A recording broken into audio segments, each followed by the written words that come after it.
오늘 함께 볼 하나님의 말씀은 사무엘 하 2장 12절에서 원래는 32절까지 본문이나 오늘은 17절까지 보도록 하겠습니다.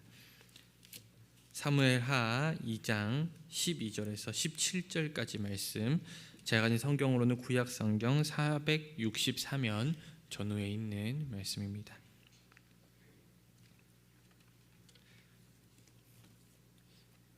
사무엘하 2장 12절에서 17절까지 우리 다 찾으신 줄 믿고 다 같이 한 목소리로 합독하시겠습니다. 넬의 아들 아브넬과 사울의 아들 이스보셋의 신복들은 아하나임에서 나와 기브온에 이르고 수르야의 아들 요압과 다윗의 신복들도 나와 기브온 목가에서 그들을 만나 함께 앉으니 이는 못 이쪽이요 그는 못 저쪽이라. 아브넬이 요압에게 이르되 원하건대 청년들에게 일어나서 우리 앞에서 겨루게 하자. 요압이 이르되 일어나게 하자 하매 그들이 일어나 그 수대로 나아가니 베냐민과 사울의 아들 이스보셋의 편에 12명이요 다윗의 신복 중에 12명이라. 각기 상대방의 머리를 잡고 칼로 상대방의 옆구리를 찌르매 일제히 쓰러진지라. 그러므로 그곳을 헬갓 핫수림이라 일컬었으며 기브온에 있더라. 그날에 싸움이 심히 맹렬하더니 아브넬과 이스라엘 사람들이 다윗의 신복들 앞에서 패하니라. 아멘. 오늘 우리가 함께 읽은 본문 말씀을 중심으로 탐욕이 가져온 비극이란 제목으로 함께 은혜를 나눠보려고 합니다. 이스보셋을 이스라엘 왕으로 삼은 아브넬이 이스보셋의 군사들을 이끌고 기브온 물가로 나왔고, 반대편엔 다윗의 장군 요압과 군사들이 나와서 대치를 하고 있는 장면입니다. 아브넬은 다윗을 대항하여서 사울의 넷째 아들이었던 이스보셋을 내세워 사울의 왕위를 잇게 하였습니다. 하지만 이스보셋을 내세운 아브넬의 궁극적인 목표는 이스보셋을 왕으로 삼는 것이 아니라 결국에는 자신이 사울의 왕위를 물려받는 데 있었습니다. 또한 아브넬이 군사를 이끌고 오늘 본문의 장소인 기브온 물가로 나온 것은 풍부한 물을 담고 있었던 기브온 못을 손에 넣고 나아가 유다까지도 굴복시키려는 목적을 가지고 있었음을 뜻합니다. 그러니까 아브넬은 상당한 야심을 가지고 있었던 야심가였죠. 그렇게 기브온 못가에서 벌어진 이 소위 기브온 전투는 아브넬의 제안과 다윗의 장군이었던 요압의 응대로 시작됩니다. 하지만 아브넬은 전면전은 피하려는 의도였는지 군사 몇 명만 뽑아서 싸움을 결정짓자고 제안을 합니다. 14절 말씀인데요. 원하건대 청년들에게 일어나서 우리 앞에서 겨루게 하자라고 제안을 하는 것이죠. 이 제안에 대해서 요압은 일어나게 하자라는 말로 응수하였습니다. 그리고는 각 진영에서 나온 12명씩의 대표가 나와서 전투를 벌이기 시작했습니다. 이 싸움은 각 진영의 대표로 선발된 12쌍의 전사들에 의한 치열한 전투였습니다. 그리고 이어진 15절과 16절 말씀을 통해서 실제로 벌어졌던 이 전투가 얼마나 치열한 전투였는지 우리는 생생하게 알 수가 있습니다. 얼마나 치열했든지 그들 12쌍의 전사들은 모두 죽고 말았습니다. 그리고 그 장소의 이름이 날카로운 칼날들의 들이라는 의미의 헬갓 핫수림이라고 불릴 정도로 아마 그곳은 굉장한 피바다였을 것이고 굉장히 치열한 장소였을 것입니다. 하지만 안타깝게도 그 치열함과는 별개로 결국에는 이 대표들 간의 싸움은 무승부로 끝이 나고 말았습니다. 24명의 대표 전사들 중 어느 하나도 살아남지 못했습니다. 모두가 옆구리에 칼을 맞은 채 죽어서 승자도 패자도 없는 싸움이 되고 말았습니다. 그러나 싸움은 여기서 그치지 않았습니다. 아니, 끝날 수가 없었죠. 이번에는 양측의 전 군사들이 모두 나와서 맹렬히 싸우는 전면전이 벌어지게 되었습니다. 각 진영의 대표들의 치열한 전투가 이제는 더 번져서 더욱 참혹한 전쟁으로 번지게 된 것이죠. 그리고 결국 아브넬과 그 군사는 다윗의 군사들에게 패하여서 도주하게 되었습니다. 그런데 그곳에 있었던 수르야의 세 아들 가운데 특히 발이 빨랐던 아사헬이라는 자가 아주 맹렬하게 이 아브넬을 추격하기 시작했습니다. 그는 공명심이 매우 많았기 때문에 아브넬을 잡아서 자신의 용맹함을 증명하고 싶었습니다. 쫓기는 아브넬이 아사헬을 향하여서 차라리 일반 병사를 하나 붙잡아 군복을 빼앗고 그로 인해 전공을 세울 것을 권하였으나 아사헬은 계속해서 아브넬을 추격합니다. 아브넬은 아사헬에게 자신을 쫓아오지 말 것을 지속적으로 경고합니다. 하지만 아사헬은 그치지 않고 아브넬을 추격하다가 결국에는 아브넬의 창에 등이 꿰뚫린 채 엎드려져 죽고 말았습니다. 오늘 본문은 이 아사헬의 죽음에 대해서 굉장히 자세히 다루고 있습니다. 그것은 이 사건이 이후에 일어나는 아주 중대하고도 처참한 다른 사건의 결정적인 원인이 되기 때문이죠. 즉 아사헬이 아브넬에게 이렇게 살해당함으로써 아사헬의 형이었던 이 요압, 다윗의 군대 장관이었던 이 요압은 아브넬에 대하여 형제 죽인 원수로서의 원한을 품게 되었고, 이 원한 때문에 요압은 다윗의 왕의 뜻과 결정을 정면으로 거스르면서까지 아주 교활한 방법으로 아브넬을 유인하여서 살해하게 되고, 이 사건으로 요압은 다윗으로 끔찍한 저주를 받게 됩니다. 그러니까 앞으로 이 벌어질 이 처참한 사건들의 바로 발단이 바로 아사헬의 죽음, 그리고 이 아사헬의 죽음의 발단은 바로 자신을 드러내고자 하는 아사헬의 욕심이었다라는 것을 우리가 기억해야 됩니다. 하나님의 뜻이 아니라, 하나님의 방법이 아니라 나를 드러내고자 하고 나를 세상 사람들로부터 보여주고자 하는 욕심이 얼마나 큰 비극을 불러오는지 우리는 오늘 본문을 통해서 깨닫게 되는 것이죠. 요압과 아비새는 해질 때까지 아브넬을 쫓아갔고, 아브넬은 베냐민 족속과 함께 도망하여서 작은 산꼭대기에 서게 되었습니다. 이때 아브넬이 요압을 향하여 소리를 지릅니다. 28절 말씀인데요, 이렇게 기록되고 있습니다. 칼이 영원히 사람을 상하겠느냐? 마침내 참혹한 일이 생길 줄 알지 못하느냐? 내가 언제 무리에게 그의 형제 쫓기를 그치라 명령하겠느냐? 라고 말합니다.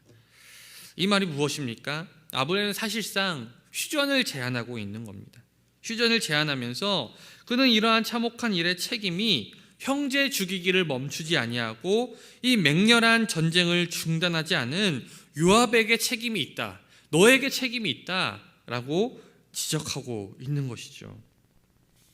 하지만 요압은 이러한 전쟁의 책임이 먼저 자신에게 있는 것이 아니라 먼저 전쟁을 제안한 이 아브넬에게 있음을 주장합니다.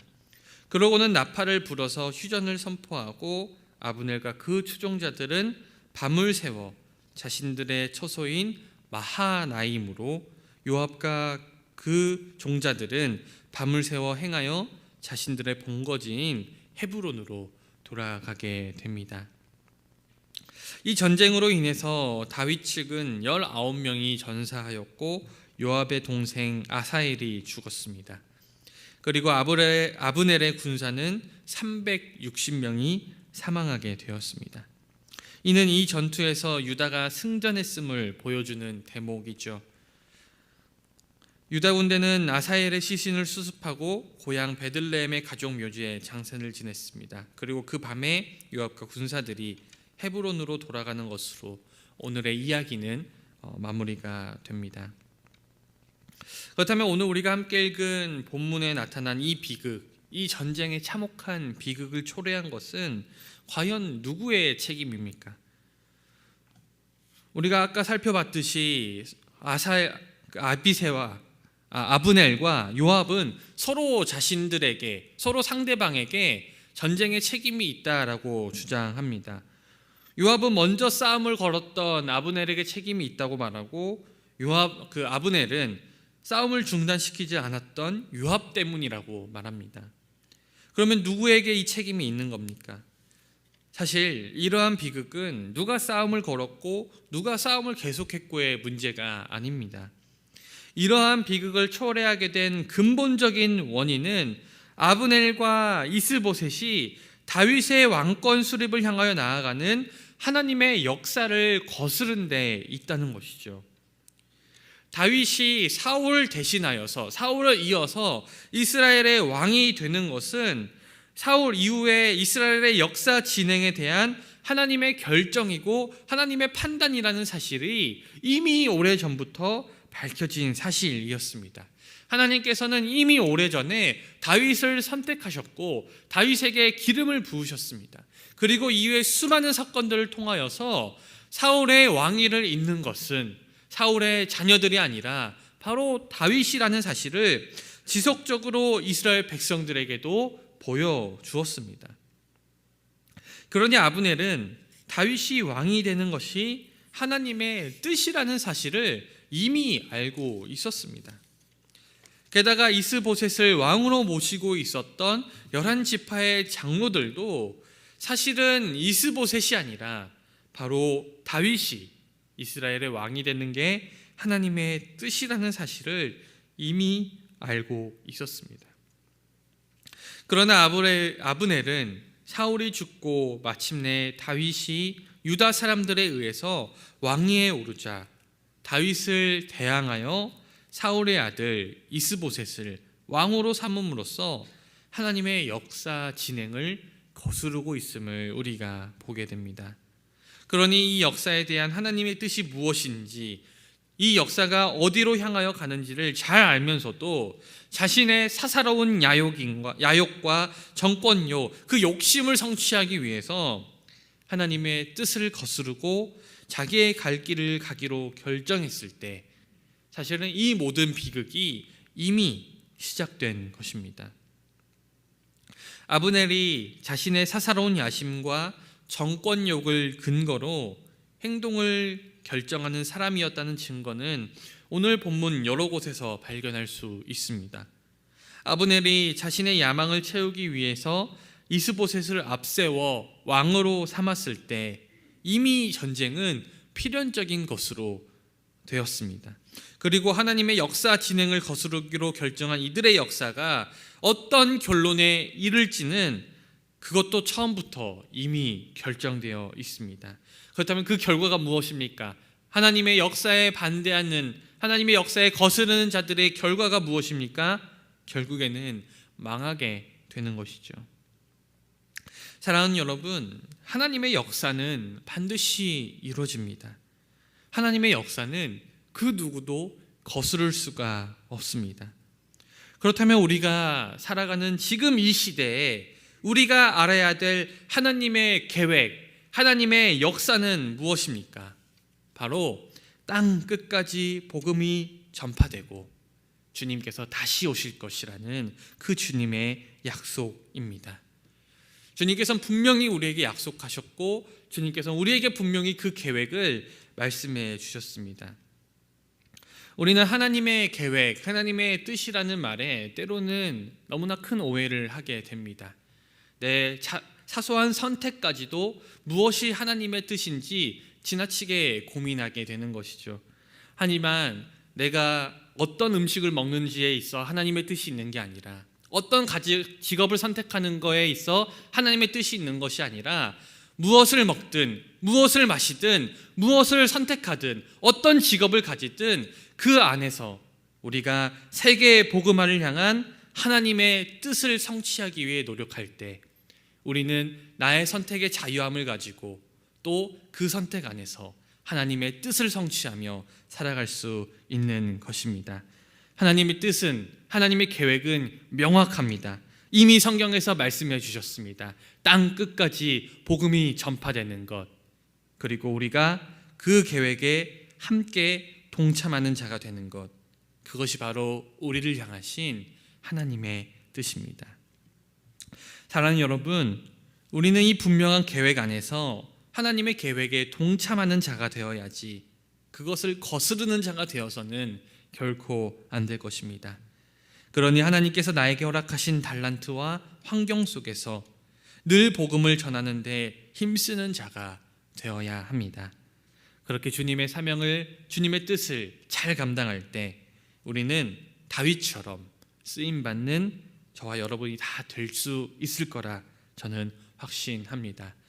오늘 말씀에 등장한 아브넬과 또 요압과 여러 인물들처럼 자신의 사사로운 욕심 때문에, 자신의 이익 때문에 하나님의 뜻을 거스르는 것이 아니라 다윗처럼, 그리고 성경에 등장한 수많은 선배들처럼, 신앙의 선배들처럼 하나님의 뜻에 순종하며 나아감으로 주님께 크게 쓰임받는 저와 여러분 다 되시기를 주님의 이름으로 간절히 축원드립니다. 기도하겠습니다. 사랑과 은혜가 충만하신 하나님 아버지, 오늘 말씀을 통하여서 하나님의 뜻을 거스르는 자가 어떤 최후를 맞게 되는지 아버지 살펴보게 하시니 감사합니다. 주님, 우리 사랑하는 성도님들 마음속에 하나님의 계획과 하나님의 뜻을 명확히 알 수 있는 믿음을 허락하여 주시고, 아버지, 우리가 하나님의 뜻에 거스르는 자가 아니라 하나님의 뜻에 동참하며 하나님의 뜻을 함께 성취해 나가는 귀한 사명을 감당하는 사람들이 다 될 수 있도록 주여 함께하여 주시옵소서. 아버지, 우리의 힘과 능력은 부족합니다. 아버지, 우리에게 지혜와 능력과 명철을 더하여 주시고 하나님의 뜻, 하나님의 계획을 성취할 수 있도록 날마다 능력을 더하여 주셔서 아버지, 우리를 통하여서 수많은 사람들이 주님께 돌아오는 역사를 체험할 수 있도록 주여 우리 가운데 함께하여 주시옵소서. 특별히 이 새벽에 간절한 기도 제목 가지고 나온 성도님들이 있습니다. 주님께 간절히 기도할 때 우리의 기도에 응답하여 주시고 아버지, 우리의 삶이 주님 안에서 한 걸음 한 걸음 더 나아갈 수 있는 귀한 삶을 살 수 있도록 주여 인도하여 주시옵소서. 감사드립니다. 살아계신 우리 주 예수 그리스도의 이름으로 간절히 기도드리옵나이다. 아멘.